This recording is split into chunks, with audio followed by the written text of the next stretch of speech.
पाकिस्तान ने यह क्लेम किया कि उसने अपने JF-17 से हमारे S-400 व ब्रह्मोस मिसाइल बेस को नुकसान पहुंचाया, जो कि बिल्कुल गलत है।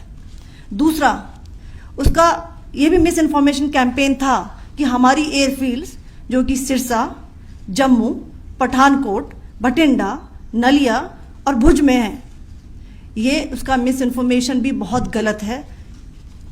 तीसरा, पाकिस्तान के मिस इन्फॉर्मेशन कैंपेन के मुताबिक हमारे एम्यूनिशन डम्प्स जो चंडीगढ़ और बियास में है उसका डैमेज हुआ, यह भी बिल्कुल गलत है। हमने आपको मॉर्निंग ब्रीफिंग में बताया था विथ फैक्ट्स एंड फिगर के साथ कि ये सारी चीज़ें बिल्कुल सही सलामत हैं।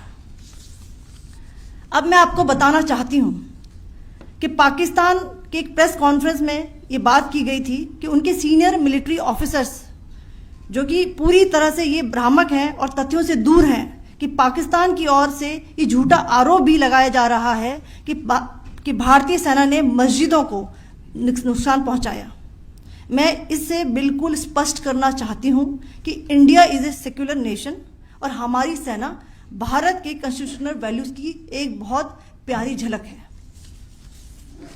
इंडियन आर्म्ड फोर्सेस ने पाकिस्तान को बहुत भारी नुकसान पहुंचाया, उनके मिलिट्री इंफ्रास्ट्रक्चर्स को, चाहे वो लैंड एसेट्स हो या फिर उनके एयर एसेट्स। यही नहीं, इंडियन आर्म्ड फोर्सेस ने पाकिस्तान की एयरफील्ड्स स्कर्दू, जकोबाबाद, सरगोदा और बुलारी को बहुत नुकसान पहुंचाया।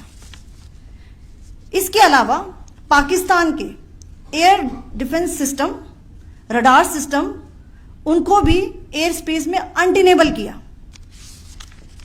यह भी बताना चाहती हूं कि लाइन ऑफ कंट्रोल के पास पाकिस्तान के command and control logistic installations और उनके मिलिट्री इंफ्रास्ट्रक्चर्स, मिलिट्री पर्सनल्स का इतना भारी नुकसान हुआ कि पाकिस्तान की ऑफेंसिव व डिफेंसिव कैपेबिलिटी को नष्ट कर दिया गया।